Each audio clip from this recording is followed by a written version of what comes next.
picture is clearer and everything. Good. How are you this evening?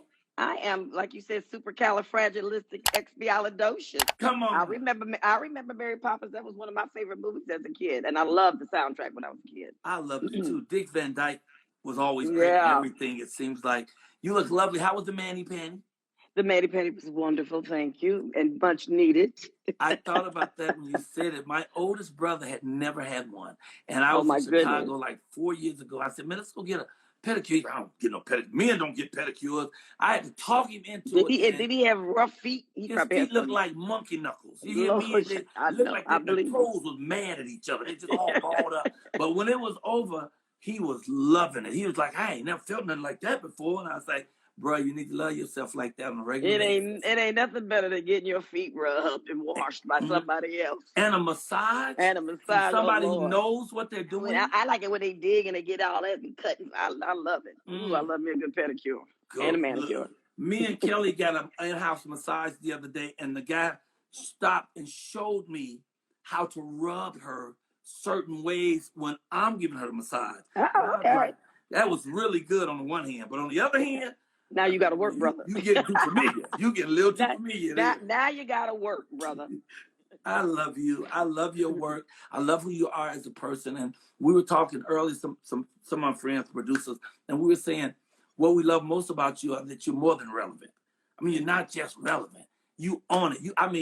No matter what the new show is, you're on. I just saw you on Kenan. You play Kenan's mom? Yes, I did this season. Yes, I did. That's like the newest show in the world. And yes, it was a very fun show to be on, and I've loved him since he was Kenan and Kel. I used to take my girls to see that show, so I've been a fan of his for years, and it was quite an honor to be asked to play his mother, and it was like I had so much fun doing the show with him.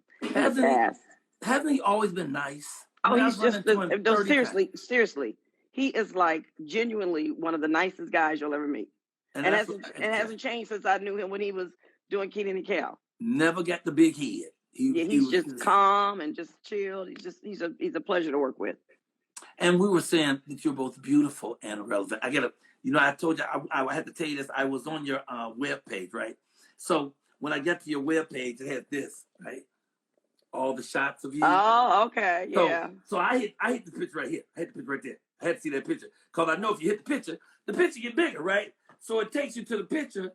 But what it did is it took me to your bio, which covered up the picture of you. And also that bio needs to be redone. So please don't use that. Always hit me up if you want a bio, because I'm changing constantly. I wasn't looking for the bio. I was looking for the picture. You was giving us that for life, So it's really. Well, I have two of them, and they're healthy. And they're healthy. So are you a person that works out a lot or something? Do you? I do. Well, I was a professional dancer for years. That's how I danced from the time I was a little girl, and then I danced professionally. I have my Bachelor of Fine Arts in dance, and then I trained at Alvin Ailey's. I trained with Graham. I trained Cunningham. I've trained in Horton technique. I danced with some small dance companies in New York, and then I danced out here in a small dance company too. I've danced on Broadway. I've danced on television. Yeah. And did you know Alvin Ailey? You actually knew? No, I didn't know him, but I studied there for years. Okay, because I used to, I danced, but I was terrible. But right after high school, I danced and did ballet and modern, and always was reading a book, Dance Magazine, and my whole life I wanted to meet Alvin Ailey. So I've never really met anybody who met him, but a lot of his. No, I didn't. I never met him, but I never met him. But I danced. I studied there from the time I was a freshman in college till a couple of years after I graduated from college. I danced on a consistent basis, and I did ballet. I was on point. I did all of it, but my favorite was modern dance. That was my passion. So yeah, and I was a very good dancer. I'm gonna let you know I danced my ass off. Come on now. Did you meet Judith Jameson? I met her because of the concerts and stuff, but I didn't know her. But she was my idol growing up. I mean, the reason I wanted to study at Alvin Ailey was because of Judith Jameson, this little black girl in Cleveland, Ohio. Watching her, it was just amazing. She was really, I would have cut my wrist and bleed it out to see her every time they came to town. Wow. And matter of fact, one of the worst punishments I ever got in my life My mother wouldn't let me go to the Alvin Ailey concert when they came to town, and I would go. I would find a way to go. We didn't have no money, but I would always find me a little way to get there, right? And I did something. Lord knows I don't know what I did. But my mother was like, and she wouldn't. I begged her to whip me. I begged her to give me any punishment she wanted. But I was like, please, dude, please, Mom, please let me go. And she was like, no. And she wouldn't. That was one of the. I don't remember a lot of punishments, but I remember that one because my heart broke. She wasn't gonna let me go to see Alvin Ailey dance. I couldn't see Judith Jameson on stage. My heart broke. So before you started acting, it was the dancing first? Oh, yeah. But, dancing is a silent acting. You have to be able to convey a story without words through your emotion and your body and your technique. And it's just nothing more freeing and nothing more beautiful than just gliding through an empty space on a black floor, a mylar floor, and just seeing I wrote a poem called The Black Hole because it's like you're in a big black hole. And you don't see the audience as dark. You just see these lights on you, and you're just sailing through the space, just free with abandonment. And there's nothing more. Oh my God! I mean, I still can feel it because I danced for years. I mean, I danced a long time, so I still can feel in my body what it feels like to move through space, and it was very gratifying, and it still is. The memories are gratifying as well. I loved it when I was young and I did it, and then I get older and I stopped. And it's the kind of thing that if you stop, it's kind of hard to go back to it because it's a lot of work and practice. And then there's different kinds of dance too. I mean, once it's in your body, it's in your body. So you don't have to be a professional modern dancer to dance and to be able to have movement, So your body has sense memory? Oh, yes, my body has serious sense memory. Wow. Matter of fact, that's how I learn my lines, is because I'm a mover. Okay. I learned lines through blocking, through choreography, because my body connects it with words and with motions. So it's easy for me to learn. When I learn lines, I have to move. I can't just sit still and learn lines. I'm usually walking, and I have music in, and I'm learning my lines. I'm sorry, wait. What do you mean you have music in? Music is playing in your ear. I'll have music in my ear. I'm walking, and then I'm learning my lines. Wow. You won't forget them then. You won't forget them then. You didn't see Zora. You didn't see Zora. No, but I was going to talk to you about Zora. But that's how, I'm just letting you know, that's how I learned Zora. That's the same way I'm telling you. I have to be in motion when I'm learning lines. It's very hard for me just to sit and study like that. I want to hop to that because that's pure theater. It was a one-woman show, right? Mm-hmm. And Zora, and the play is Zora, and it's the story of Zora. It's called Letters from Zora. Letters from Zora. Mm-hmm. And it's Zora Neale Hurston, who was a writer, anthropologist, voodoo priestess, and a Renaissance woman. Renaissance woman. You always hear Renaissance men. You never hear a Renaissance woman. And in a lot of ways, aren't you all four of those things too? Well, I do write. I'm not an anthropologist. Oh, no. No, but I do write, and I direct, and I produce, and I act, and I'm a mother, and I'm a wife, and I'm a sister, and I'm a hell of a girlfriend. So I think that in my own rights, maybe I am, because Renaissance, is kind of the thing. People do a lot of variations of different things, and they do it, well, or at least halfway well. I like to think I do some of that halfway well, at least. And you already said you studied for that by doing all three of those things. Movement, movement, sound, and yeah. So who taught you that? Who told you that? It's just something I do because I'm a sensory person. I need, I need to be in it. I'm a sensory learner. Okay. So I need to feel it and participate. So for me, it's just that movement. It's something about the choreography, I guess, because I'm a dancer, that helps me remember. It's a rhythm too. When I have rhythms, it helps me remember things. So the walking and the music kind of provides that rhythm for me. That's interesting. I did a movie that I finally had a lead in last year. And I know. Congratulations with my girl, Tressa. Tressa is amazing. She is amazing. Smallwood, yes. But I was terrified. I wish I could have thought of some ideals that would have helped me learn. All I was just doing was trying to go over the lines over and over. But see, the thing is, you can't just learn lines like that, because then you're learning lines. You're not learning. You got to learn the story. You got to learn the emotion, the intent. Mm-hmm. You've got to learn like just what the whole thing is. It's more than just lines, because if you just know your lines, if somebody messes up, especially on stage, you're in trouble. And they give you, you're in trouble because you don't know what to do, because you should know everything about everything. And it's a sensory, it's a field. You should know what as I like to tell when I'm directing, I always like to tell the kids, we got to land this plane. You got to know where the plane needs to land. So if you know everything about the piece, you know how to land that plane no matter what's going on around you. You know? And I think I was able to do that. I worked with Angela Gibbs on it, and she made me know. Angela. Hey, let me tell you something. Angela, I did one of my first shorts I directed. Angela and I starred. We played like girlfriends with my first short.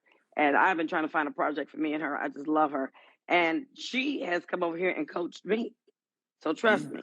Yeah, she don't play. She's on me good coach. every day. And I've called her. If I have a big project, that's who I'll call. Yeah, Angela Gibbs, she ain't no joke. She ain't no joke. So you played Jackie, and what's love got to do with it? You played her friend. Is there a certain preparation that you went through so that you could play the person who is Tina Turner's friend? My dog just choked. Are you okay, Ziggy? He's killing the poor little bear. He's eating stuff. Yeah, I don't no, I didn't really do. The only preparation I guess you could say I did is I had to go to the ashram. I had to go to, learn how to chant like a Buddhist. And that was very important to me because I didn't want to be a caricature Buddhist. I wanted to really understand what it was about and to do it properly, because I respect people's religions and I respect people's choices. So it was very important for me to learn how to do it. So I went a couple of times and I studied with a real Buddhist, and I contacted all my friends who were Buddhists and I talked to them. So for that was the only preparation. But no, I don't need to study how to be a girlfriend. I am a girlfriend. I'm a daughter. I'm a mother. I'm a wife. I got a lot of life experience in those other areas. And I love women. So I'm a good girlfriend. I really care about my girlfriends. So no, I didn't need any research on that aspect, but definitely for the Buddhist aspect, I wanted to be on point. I like that you love women. A lot of women don't like other women. I don't know that. People say that all the time, and I'm going to argue with you on that one. Okay. Because I've never met a woman who didn't appreciate and celebrate other sisters. People now, they try to drive a wedge between women. People have tried that. And there may be one woman you don't like over here, because you're not going to like everybody. I don't like all men. You ain't gonna like everybody. There might be a sister that you just have a little difference with or had a difference with. So I'm going to say that happens. But no, I find that women love women. We love men, but we need each other. We need each other more than we need y'all. Oh, damn. Okay. Seriously. Right. Because we have a whole village. We deal with men with the way the woman and a man deal with each other. But women, when you got a crew of women, girlfriends, trust me, you can't mess with that. So I'm gonna just say that. Then I'm gonna disagree with you on that one. I'm gonna change the way I look at that. I'm gonna look at that closer, because it sounds like what you're saying is true, and so I'm gonna pay better attention. Maybe I was misled to believe that is true. Well, because you may have looked at it, and especially in Hollywood, they always say, "Oh, they pit all the Hollywood." Yeah, they pit the women against each other. We don't pit each other against each other. The theys, whoever the theys are, they do that. Yes, but we don't do that. I know a lot of women in the industry, and I don't. You can't have every job, and I don't want every job. A lot of stuff I don't want to do it. I'm happy they got it, because even if they were offered it to me, it wasn't my cup of tea. Sometimes. It wasn't what I wanted. You know what I'm saying? So, and I'm happy when I see a sister do something, because that's opening the gates for me, and we're opening the gates for all these young sisters, underneath us. So I find that in the industry, Black Hollywood, trust me, you go to a party. Have you ever been to the Essence party? Yes. The Essence women, the women, right around Oscar time. Yeah. A room full of Black women. They gotta sit us down and shut us up. Because everybody's running to each other, kissing, hugging, want to take pictures, talk, You can't shut us up. That's true. Because everybody's loving on each other so much. You know what I'm saying? I'm glad then that we're putting that myth to sleep. Yeah, put it to sleep. It's so not true. And even women who aren't in the industry. Like, I have so many different groups of girlfriends, big groups. I've got my regular girlfriends, I call them my neighborhood girls. I got my Hollywood girls. I got my Bible study crew. you know. Then I got other people who are like twice removed from people, you know. It's at every crew that I know, and then a lot of those crews kind of cross with each other because it's a small world. Right. I got people I know out of town that I hang out with, and every crew that I'm in, it's just so much love. And if you bring love to the party, you get it back. Now there's some stank people out there, no doubt, some stank sisters that probably need a little hug and a kiss and to let them know that ain't nobody threatened by you and you shouldn't be trying to threaten people. You're gonna find one or two here or there, but majority, no, I think women are great. Women are great, and we have a bond that y'all can't mess with. And trust me, we don't always want to be bothered with y'all. A lot of times we'd rather be with our girlfriends and catch up with you later. I really love your position on that, and how you enunciate it too. That's really good, and it made me feel a certain way, you know. Yeah, I'm glad. I like that. You are in one of my favorite series, you know, and although all your movies are great, Coming to America, What's Love Got to Do with It, which I like to tell a story that I was supposed to be in it, but I wasn't in it, but they had me in it. But then you weren't supposed to be in it. Well, I'm still getting a check for it though. Okay. You know, so it started out like I was in it, but it didn't happen. But it was all right because every now and then I'll get a check and I go, "Oh, did you do it? Did you do it and it got cut out?" Yeah, well, actually, I came to do a scene where I bring them on stage when they're in St. Louis, and I'm supposed to bring them on stage, but then the director said it was too busy, so he said, "Well, just stand behind the curtain and we'll use your voice for the voiceover." So I did the voiceover, and then when I went to the show, they didn't even use my voice. But the check keep coming. So I ain't mad at nobody. But I mean, you have so many great pieces that you've done. Saints and Sinners, Bikers Boys. You even done animation, Baby Kids. And I knew Robin Harrison. He was amazing. Amazing. Yeah, I knew Robin too. Yeah. What moves me is Shameless. What you did in Shameless. Oh. the play her mother in Shameless was just so great, you know. Thank you. That was fun. How do you get your parts? Is there various ways, or do you have great agents who get you in to the audition? Well, I have a manager basically. I gave up agents years ago because I got tired of paying the extra 10% and they wasn't doing nothing. And those cookie cutter, you know, agencies. So I love my manager. He's really good. So yes, he makes sure that I get, you know, but I get offered a lot of things too. I get offered stuff, and sometimes I have to do meetings. It's a variety of ways. Sometimes I have to put myself on tape because although they know my work, they want to make sure that I'm right for this particular part. So I don't take offense to that, you know. But most of the things I just get offered, you know, or I take a meeting just to, you know, see if the chemistry is going to be right with the people. There's various ways. So what piece have you done that moved you emotionally the most?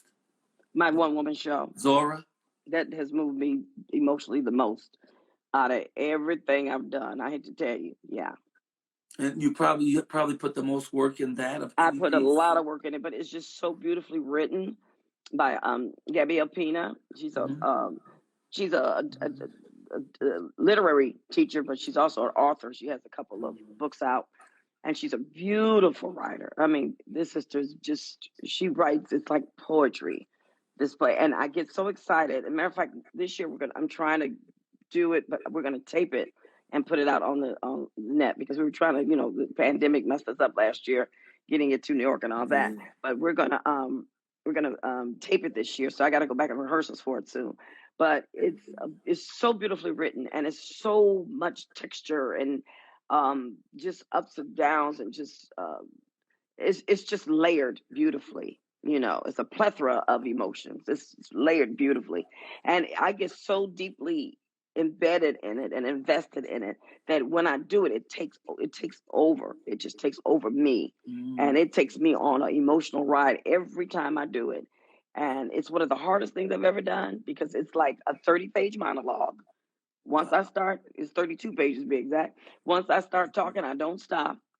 And I have to take and you know how hard it is to keep people interested, but people are crying. I always get a standing ovation, but people are crying because it's my job to keep them involved and engaged and myself engaged. And I just never get tired of it. It's just beautiful.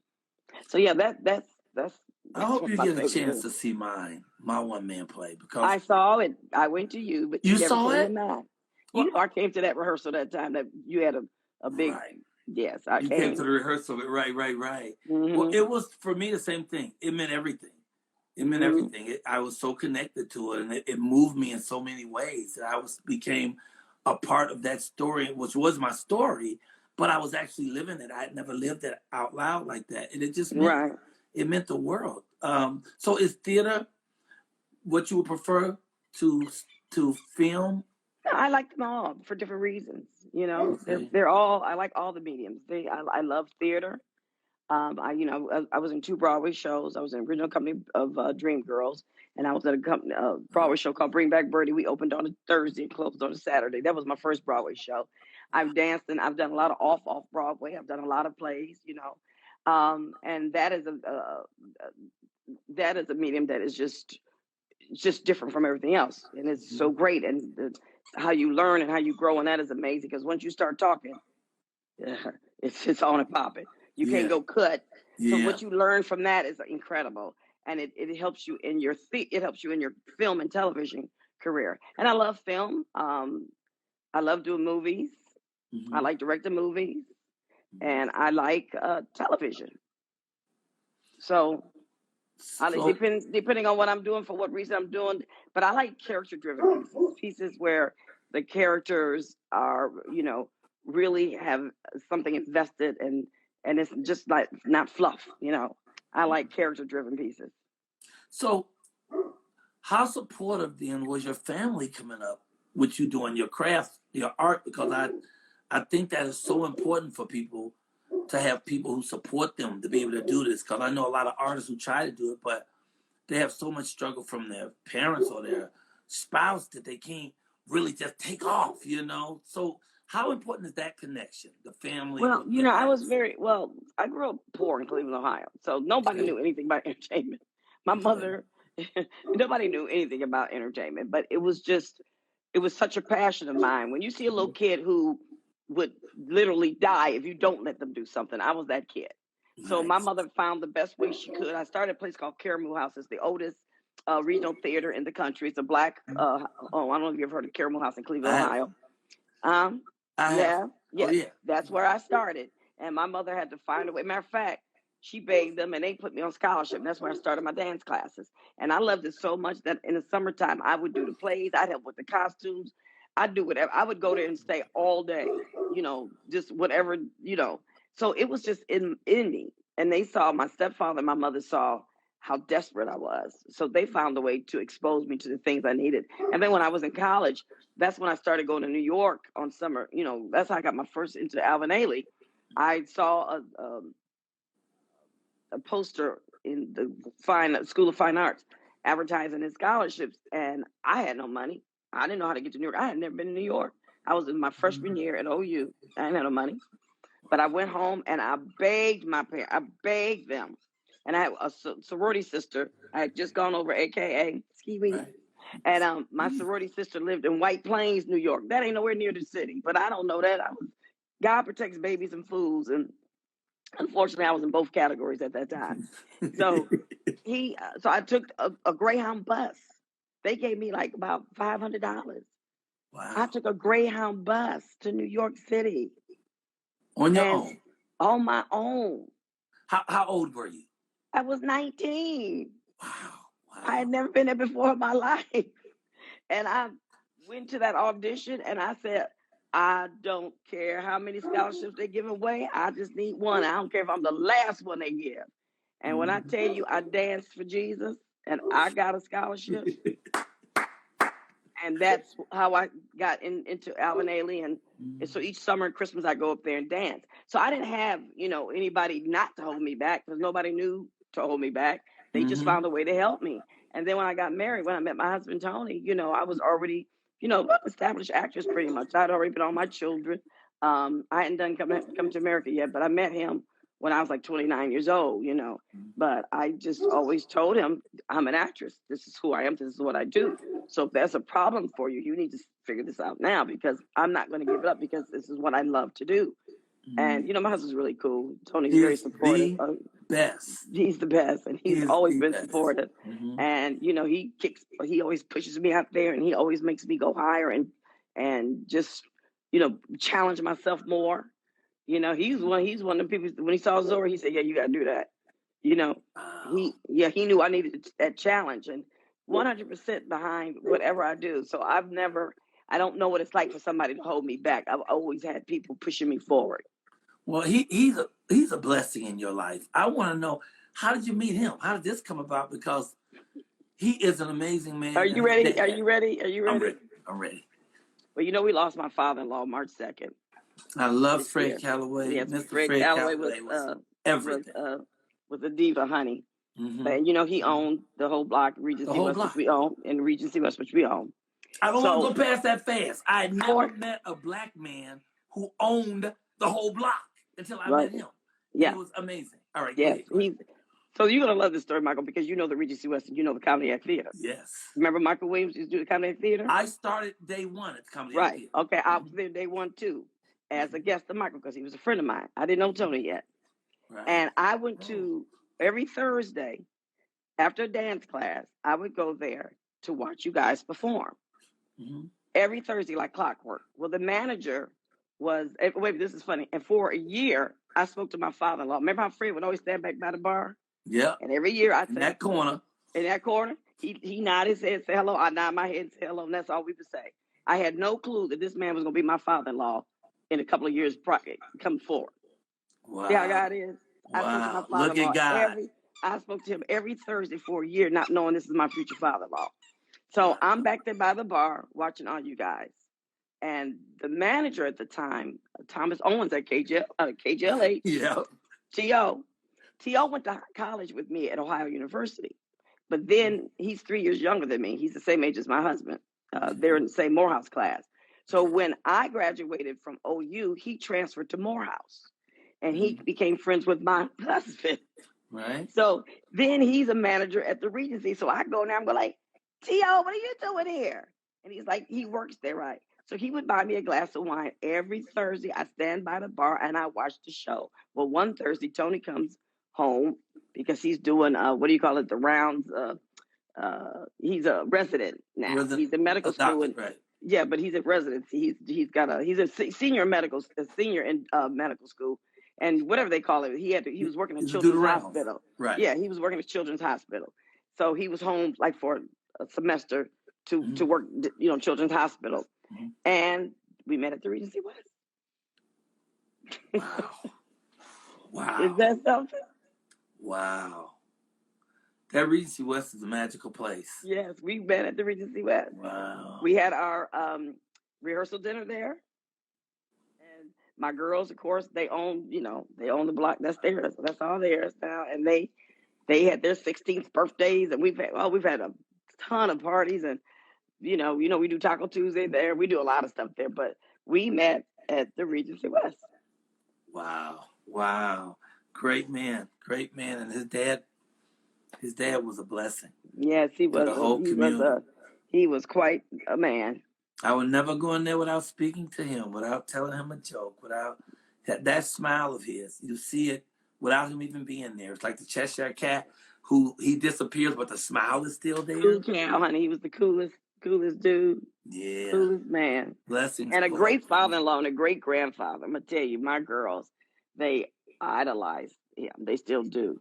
Mm-hmm. That was very tough for them that was a very tough pill for them to swallow, but they, understandably so, they adored their grandfather, and he adored them. So that always made me feel good that I was able to give him that gift of two beautiful, granddaughters. That always made me feel good that I was able to give not only my mother and Tony's mother, but him especially, because he just loved every morsel of being a grandfather.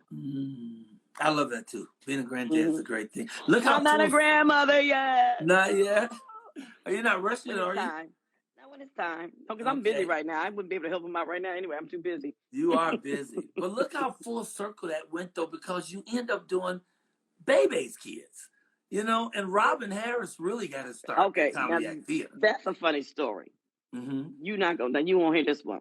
All right. So, Robin Harris. Now I'm at the Regency. Now, I met Tony, and Bebe's kid is huge. They had a line down the street for people to get in. Now all the white folks that's coming from Hollywood. You remember how it started with just a few people in the audience? Yes. And then you couldn't get in there, right? Mm-hmm. So Robin Harris would always tell me, Vanessa, I want you to play Jamaica. And I go like, okay, Robin. You know how people say that to you, but you go Right. like, okay, yeah, okay, sure. You know, I would love to. People say it, but sometimes it doesn't happen. So I try not to hold on when people promise me something until it's a contract, because things change.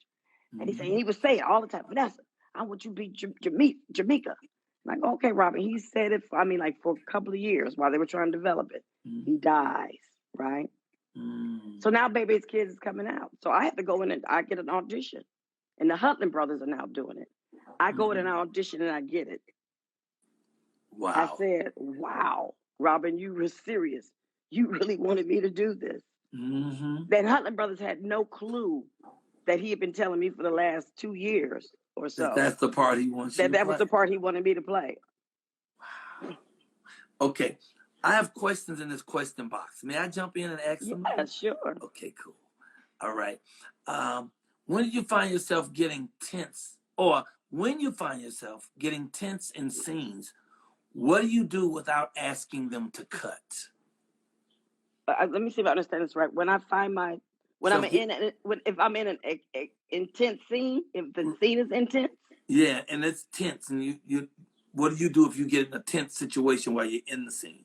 That doesn't happen. I'm doing the character. If I'm in a tense situation, it's because the character's in a tense situation.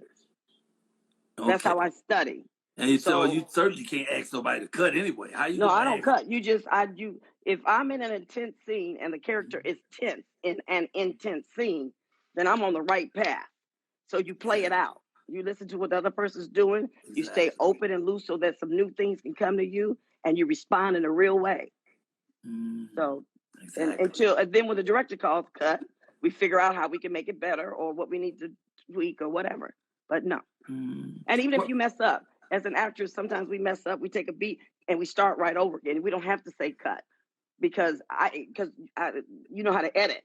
So you know that they're going to take that bad part out and you pick it back up, and now they got the fresh start to edit into it. So have you ever asked them to let you take another take because you felt like there was a better way? Of course. Of course, you'll say, I'd like one more, please. Because they're like, we got it. We say, you know what? Just one more. I need one more. And a good director's not going to tell you no. I've done that a couple of times. Each time I've done that, I felt better about the one that I did.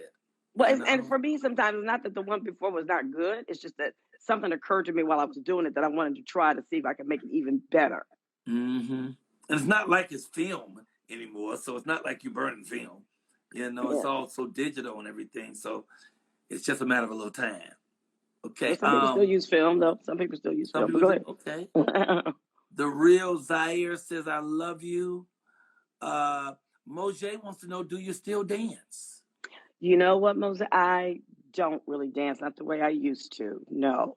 I'm threatening to get back into a little dance class. I work out a lot, though, but I don't. I love walking, too. I'm a serious walker. I can walk for miles and hours, especially when I go to a new city. If I'm working, that's what I do. I'll get out there and I'll walk for like hours. But no, I keep threatening to find time to get back into a little dance class.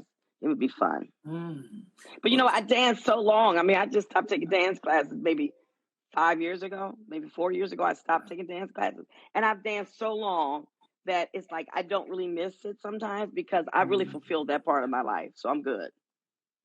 So, someone said, are you still afraid to get on motorcycles? Were you ever afraid? Oh, I don't like motorcycles. Yeah, and I still don't like motorcycles. No, they must have read a story about biker boys. But when I was in high school, this guy that kind of liked me, my mother didn't know it. He had a motorcycle. Somehow I let him talk me into getting the back of the motorcycle. And he took me around the corner, and I swear to God, if I ever got off, I'd never get on again. Wow. I just don't like motorcycles. It's too frightening. Well, it's just that there's no protection around me. That's what I say too. That's what I say. You just got two wheels and you're going really fast. Yeah. Something happened, it just never felt good. It just never felt good. And even when I did Biker Boys, all I had to do was like get on a bike and just kind of roll up a little bit. So that was easy. But yeah. Wow. Yeah. But hey, all you bikers have fun. I'm not criticizing y'all. It's just not for me. Someone's oh my God. Okay. There's an actress who's asking you a question, but I just got to tell you about her. Her name is Adjoa Duncan Williams. And I just got to tell you, you want to talk about an amazing, amazing, amazing, amazing actress. She's ridiculous. And she's from Africa. She grew up in Britain. She lives in New York. And I ran into her on this thing called something house where everybody comes on and talks. Clubhouse. On Clubhouse. And they were doing monologues, and I heard it, and it blew my mind. So we started doing monologues on my morning show.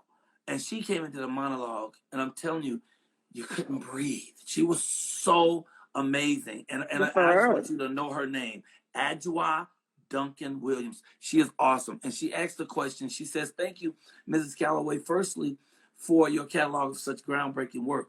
Do you remember the moment where your career took to the next level? If so, what was it, and how did the opportunity come along? You know, that's an interesting question, and I think that my career is always going to a next level. Every time I do something, for me, it's going to another level. Because each time you're blessed to do another project, especially good projects, it's going up a notch. Because now you become more valuable, your resume's grown, your experiences are growing, you're learning more. Like I've had so many growth spurts just in the last year.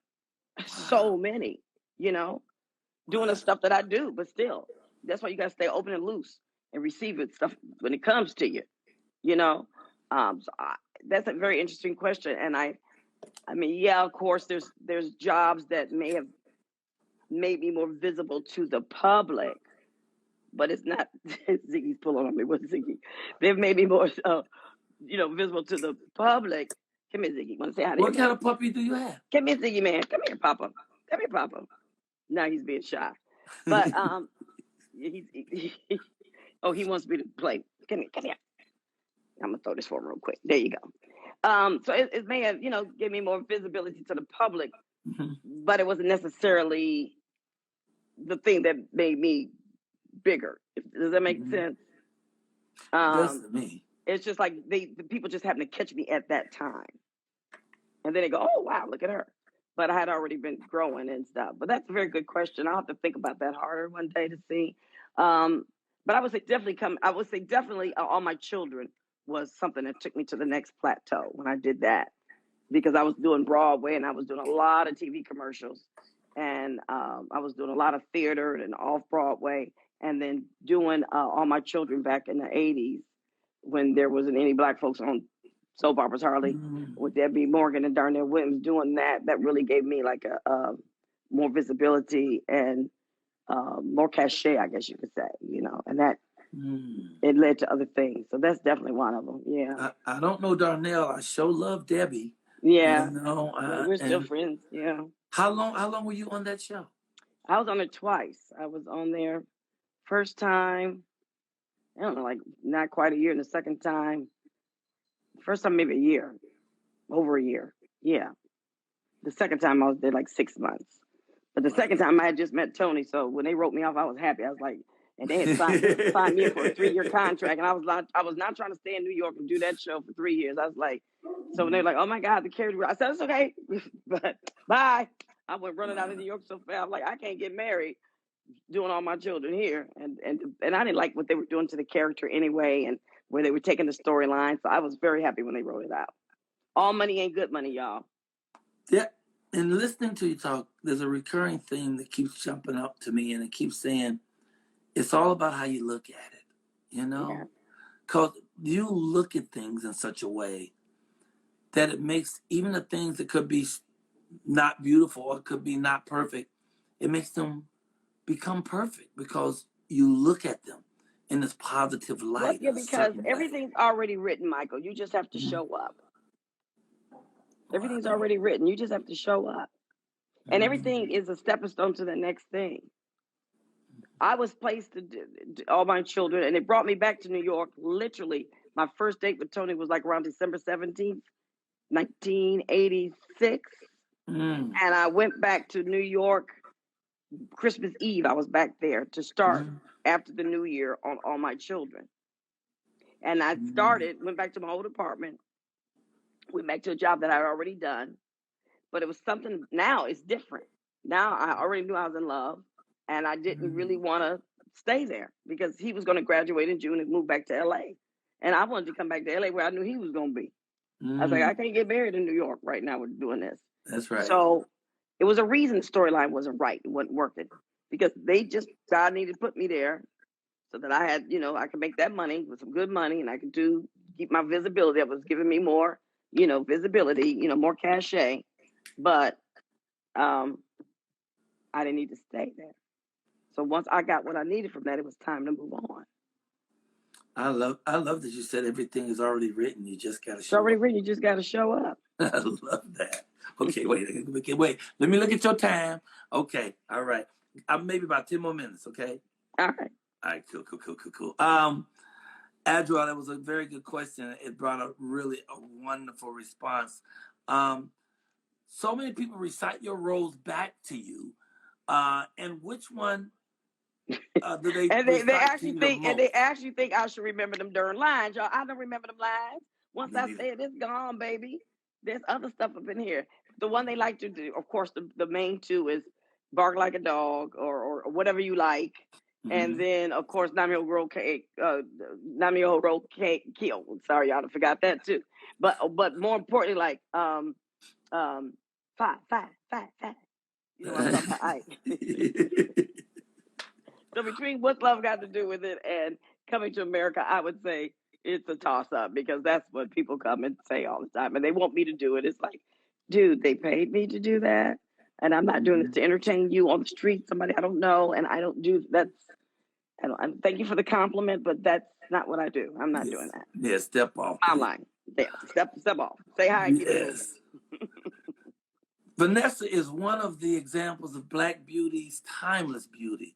Love her acting. Oh, that's Miss Betty Ubeles. She's a wonderful woman. Dallas Whitey said, "Love you, Auntie V." Oh, that's my Dallas. Yeah, my Dallas Whitey. That's my goddaughter. Yeah. She said she actually little mama. We call her little mama. That's my little mama. Oh, my sweet pea. No, that's my sweet pea. She wants to know if you actually. She always wondered how you booked cheaper by the dozen. I think that was offered to me. And I said, sure, why not? It was 2 scenes in a movie with Steve Martin. I said, sure, why not? And she had one more question for you. What was your favorite activity during quarantine? Oh, well, I didn't get to have a favorite activity. And Dallas, Auntie Vanessa had a flood February 3rd. So by the time we were full knee deep into quarantine, I was trying to put my house back together. So my favorite thing was just trying to get my house back together. Trying to get dry. But it was a blessing in disguise.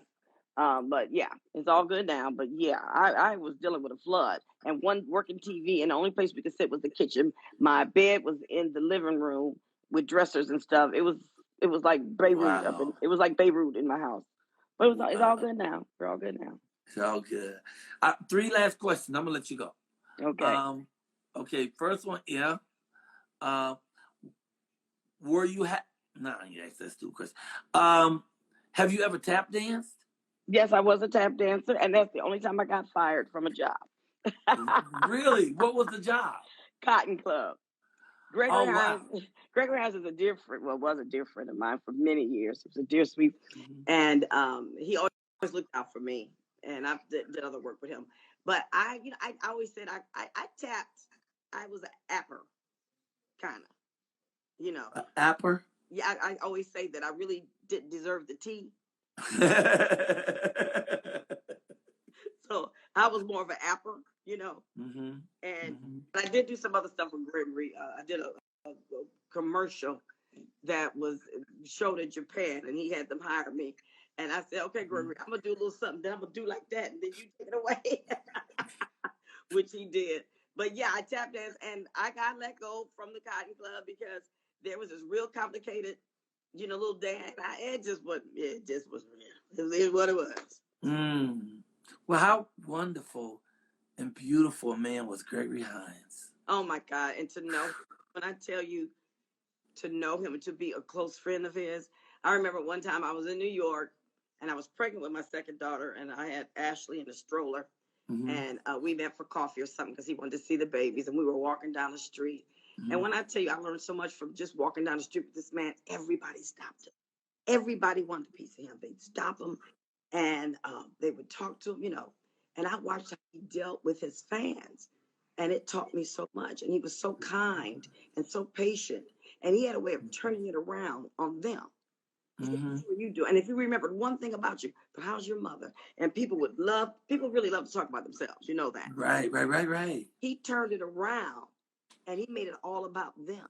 It was brilliant. So he didn't have to talk. Wow. And it was really interesting to watch. And then one time he always used to love to tell this. We were walking down the street and somebody came up and he just knew that they was going to say something. And it was a fan of mine wanted to talk to me. And he was like,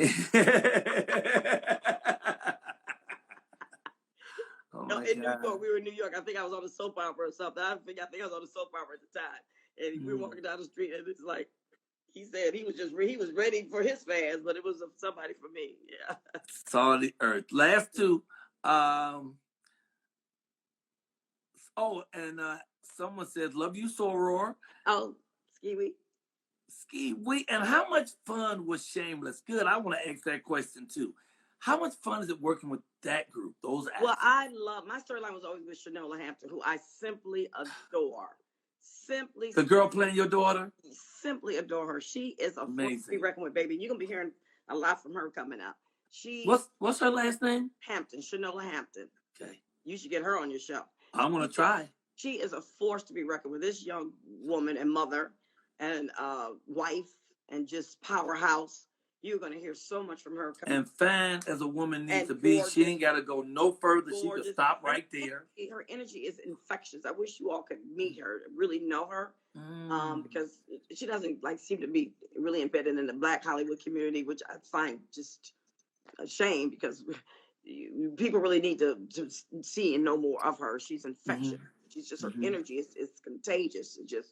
She's just great. So we always had such a great time. Out of the 11 seasons, I only didn't do 3 of them, but I was from season 1. I started through season 12. I got busy, and there was a couple seasons I didn't do, but it was a lot of fun. It was racy. It was juicy, and it's one of those roles you love because you didn't have to. You unapologetically, you could just be crazy and out there, and you didn't have to explain it, and you didn't have to apologize for it, and you got to be all the things that you aren't in real life, which is always fun. Wow. I love that show so much. And I think for all of those reasons. Huh? No. Season 11 just finished airing, I think about a month ago, maybe a month ago. But a good season? Yeah, so you got to see it, yeah. Okay. And I had a lot of good stuff for sure, because they wrapped up the storylines, everybody's storylines. So they great. My character story. I really had, my baby really is her husband's, her husband, because they never got married. Right. So really, my child is her stepson brother. Wow. Okay. Right. I had a baby. I was supposed to have this baby for them. I ended up keeping the baby, but it was her boyfriend's sperm that impregnated me. So that's really her brother, and that's really his son. But they really didn't address that. It's crazy. You have to just. It's wow. Crazy. So they wrapped everything up and they left it. But they wrapped all the storylines up. Yeah. And that lead guy's just ridiculously great as an actor. Bill Macy, yeah. Bill Macy. And anything I've seen him in. Yeah. He's committed. Okay, so no more questions. I would just say, what would you like to leave us with about you? Anything. Well, that's Ziggy running by. I'm always asked what I like to leave people with. And I'll just say this. I think that's more important, especially any young people who are trying to get into business or just in life in general. I always say, stay ready to be ready, because whatever you are on Friday is going to be the same way that Monday. So if you're in this business and you're trying to be an actor, writer, director, producer, whatever you need to do to make that happen, start doing it. If you want to be an actress and you don't like the way your hair looks or your weight is not the way you want it or your teeth need fixed, whatever it is, do what you need to do, because if you get a job on Friday, you're not going to be different by Monday. It's not going to automatically, magically change. The 10 pounds are going to fall off and the teeth aren't going to be fixed. I can't tell you how many jobs I literally went in and met somebody. One, I remember I left the meeting with the producer and got fitted for costumes because I had to work the next day. That's happened to me several times. Hawthorne was one. I remember Hawthorne. Hawthorne James? Hawthorne. Remember, I did Hawthorne. Oh, yes, I loved Hawthorne. I got a call to meet the producer. I didn't even audition. He just wanted to meet me. I met him on a Thursday. Friday, I started working. So you have to stay ready to be the same thing with the thing I did with Craig T. Nelson. What was that show? The District years ago. Another one. I went in and I met the producers. I started working immediately.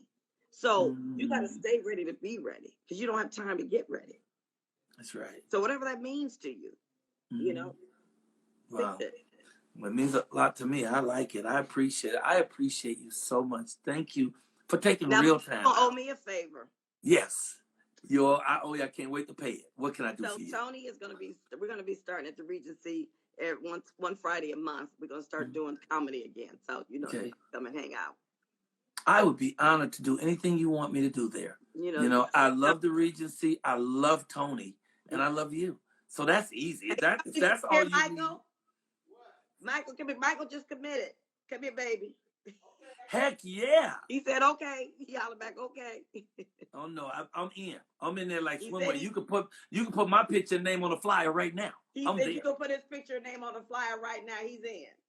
Yeah, absolutely. Absolutely. That placement. Before we did the Comedy Act Theater, we did it at a club around the corner called Chiswa that an African dude ran, but he wanted all the money. So after the second week, Michael was tired of him and came around the corner and found Regency West, and we did it there from then on. I was only there like the first year or so, and I left. I met you. I know that's where I met you. Yeah, it was so great. It was so great. Your family. A long time, Michael. We've been here we go way back like lawn chairs. We got Alex Haley's. We got roots. I love you, my friend, and I'm really honored that you came and did this, and I will absolutely be there. In fact, I'll help promote it. I finally opened up where I can do it for you because I know you've been trying, but I was like, ooh, I ain't complaining. It was a blessing, but I was really on a whirlwind. I was doing 3 projects at one time, so I was really busy. So time was just not mine to be leisurely. I was working, but it was a blessing, and it's all good. And I'm glad I finally got a chance to help you out, brother, because you always help us out. You always come and do the comedy stuff when we do with Sickle Cell with Kiki and stuff. Thank you. You've always God bless you. God bless you. And congratulations. How smart of you to do this format. Yay. To go out and do your own thing and make your own thing happen. Because I have a lot of content on my websites in the Company of Friends, in the companyfriends.tv. Everybody go to there to see my website, my web series, and my podcast that I did for 2 years. But you got to do your own thing. So how smart of you. So congratulations. Thank you. And thank you for coming. They talk about how you went to the next level. I just went up the next level tonight.